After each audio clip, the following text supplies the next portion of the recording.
नमस्कार।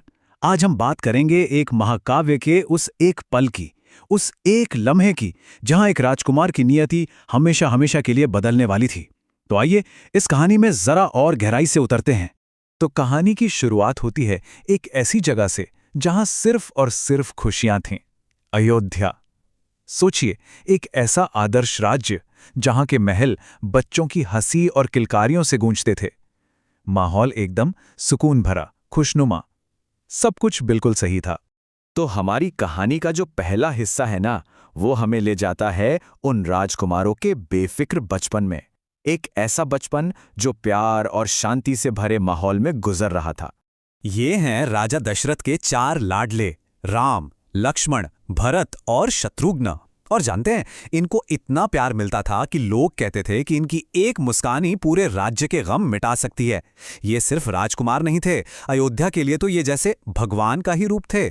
वैसे तो चारों भाइयों में बहुत प्यार था, लेकिन लक्ष्मण का अपने बड़े भाई राम के लिए जो लगाव था वो कुछ और ही था। इतना गहरा कि बचपन के खेल खेल में भी वो कहते थे, भैया जहां आपका बाण जाएगा ना, वहीं आपका ये लक्ष्मण भी होगा।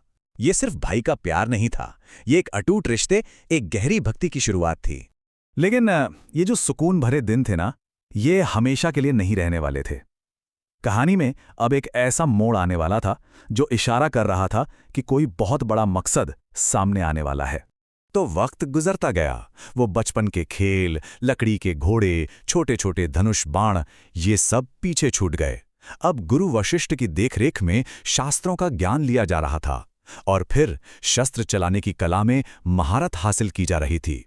मतलब राजकुमार हर वो हुनर सीख रहे थे जो एक राजा के लिए जरूरी होता है। और यहीं हमें पहली बार एहसास होता है कि कुछ बदलने वाला है।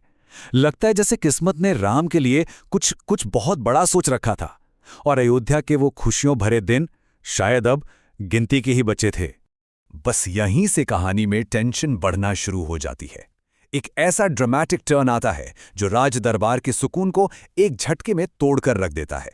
एक पल में दरबार का पूरा माहौल बदल जाता है। बाहर तेज आंधी, तूफान, और उसी बीच एक पहरेदार बुरी तरह घबराया हुआ, हाँपते हुए अंदर आता है। ये जो उथल-पुथल थी ना, ये किसी बुरी खबर का इशारा थी। उसकी आवाज में इतना डर था कि साफ पता चल रहा था कि जो आया है वो कोई मामूली मेहमान नहीं है। उसकी चेतावनी से राजा दशरथ एकदम चौकन्ने हो जाते हैं। और फिर एंट्री होती है महर्षि विश्वामित्र की।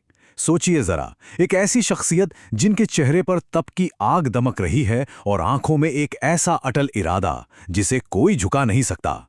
उनके आते ही पूरे दरबार में एक खौफ सा फैल जाता है। तो अब कहानी उस मोड़ पर आ पहुंचती है जहां से असली टकराव शुरू होता है। अब पता चलेगा कि ऋषि आखिर आए क्यों हैं, और उनकी वजह राजा को एक ऐसी मुश्किल में डाल देगी जिसकी उन्होंने कल्पना भी नहीं की होगी। अब राजा दशरथ उस महाशक्तिशाली ऋषि को किसी भी तरह शांत करना चाहते हैं। वो बेचैनी में उनसे कहते हैं कि आप जो चाहें मांग लीजिए, मेरा पूरा राजपाट, यहां तक कि मेरी जान भी हाजिर है। और तब विश्वामित्र वो मांगते हैं जिसके बारे में कोई सोच भी नहीं सकता था। एक ऐसी मांग जो पूरे दरबार को सन्न कर देती है। वो कहते हैं, मुझे तुम्हारी सेना नहीं चाहिए राजन, मुझे चाहिए तुम्हारा सबसे बड़ा बेटा राम। इसके बाद जो होता है वो एक राजा की नहीं बल्कि एक पिता की कहानी है। राजा दशरथ के अंदर जो चल रहा है वो बयां करना मुश्किल है। वो अपने फर्ज और अपने बेटे के प्यार के बीच बुरी तरह फंस गए हैं। विश्वामित्र के मुंह से ये शब्द निकलते ही जैसे सब कुछ थम सा जाता है। पूरे दरबार में सन्नाटा। रानी कौशल्या की आंखों से आंसू बहने लगते हैं, और राजा दशरथ, उनका चेहरा तो सदमे और डर से सफेद पड़ जाता है, मानो एक पिता का दिल टूटने ही वाला हो। और एक पिता का दिल आखिरकार टूट ही जाता है। राजा दशरथ गिड़गिड़ाने लगते हैं। वो कहते हैं, नहीं महर्षि, वो तो भी एक नादान बच्चा है। वो भला उन मायावी राक्षसों से कैसे लड़ेगा? आप मेरी जान ले लीजिए, लेकिन मेरे राम को मुझसे दूर मत कीजिए। और देखिए, यहीं पर कहानी की असली कश्मकश सामने आती है। एक तरफ है एक पिता का अपने बेटे के लिए बेइंतहा प्यार, और दूसरी तरफ है एक ऋषि के पवित्र यज्ञ की रक्षा का फर्ज। ये दिल और धर्म के बीच की सबसे बड़ी लड़ाई है। तो सवाल यहीं आकर रुक जाता है कि क्या एक पिता का प्यार एक ऋषि के कर्तव्य के बीच में आएगा? क्या राजा दशरथ अपने दिए हुए वचन को निभाएंगे या फिर बेटे का मोह उन्हें रोक लेगा?